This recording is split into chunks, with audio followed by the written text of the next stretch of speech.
Pitch black night, waves slamming like freight trains, a stateless dhow rocking wildly in the Arabian Sea. One Navy SEAL reaches for the ladder to board an Iranian weapons ship headed straight for the Houthis. He slips 9 feet down into the churning gap between boats. Before anyone can scream, his teammate leaps straight in after him, no rope, no hesitation, just pure brotherhood. 47 seconds later, both men vanish beneath the waves. Never seen again. This isn't a movie. This is the true, classified story of SO-1 Christopher J. Chambers and SO-2 Nathan Gage Ingram, two American heroes who disappeared on January 11, 2024, while the world was watching Red Sea chaos unfold. Tonight we're pulling back the curtain on one of the most heartbreaking and controversial special operations losses in recent years. You'll meet the men behind the tridents, their lives, their unbreakable bond, and the split-second choice that defined them. We'll ride along on that classified night raid to seize Iranian missiles bound for Yemen's Houthis. We'll relive the chaos of the boarding, the desperate 11-day search, and the stunning Pentagon investigation that later called their deaths preventable. By the end you'll understand why this story still haunts the SEAL community, and why their sacrifice still echoes across the Middle East. Let's meet the warriors. SO-1 Christopher J. Chambers, 37, from Maryland, a battle-hardened veteran who enlisted in 2012, earned his trident in 2014, and lived for the teams.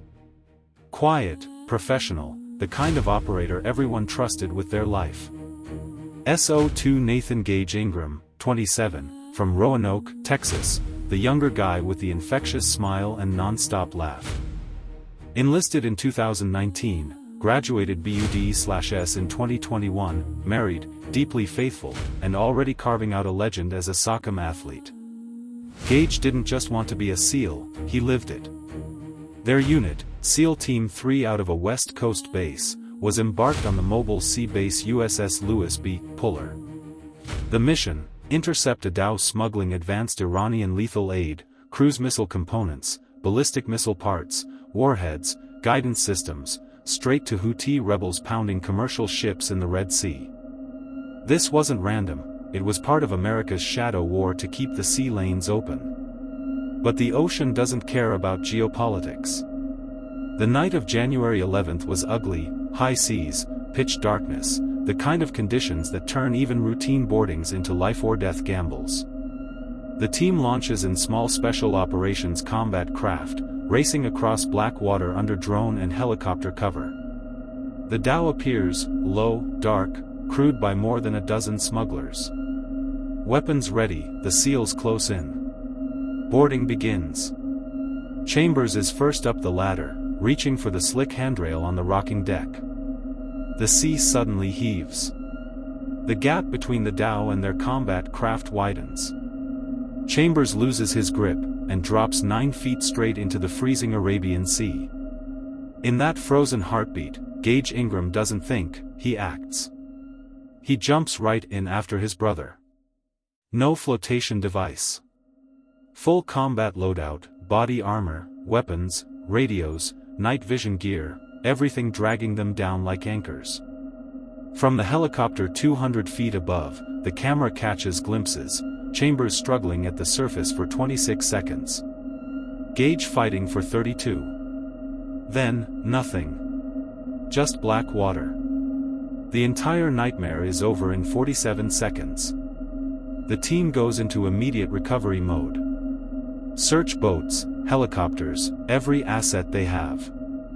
The mission itself succeeds, the weapons are seized, the dhow taken. But 2 of their own are gone. Initial reports swirl, some say Ingram fell first.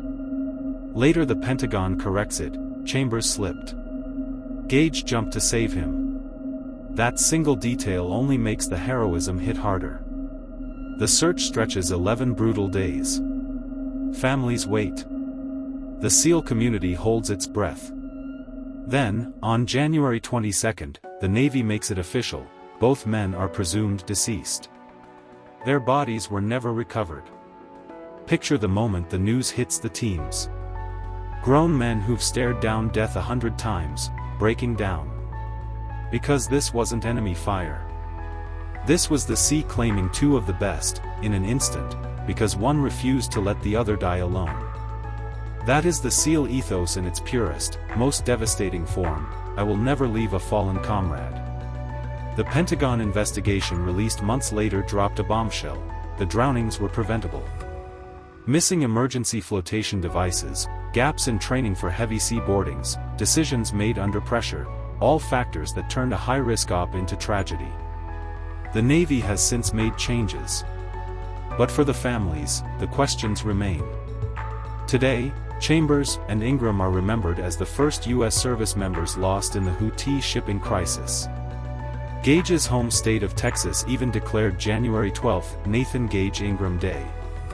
Their names are now etched alongside legends on the SEAL Memorial Wall.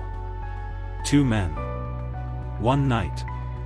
A choice that cost everything, and proved everything about what it means to wear the trident. What do you think? Was this heroism at its finest, or a preventable price of war? Could better gear have changed the outcome? Drop your thoughts, theories, and respect in the comments. If you know a SEAL or veteran, tag them.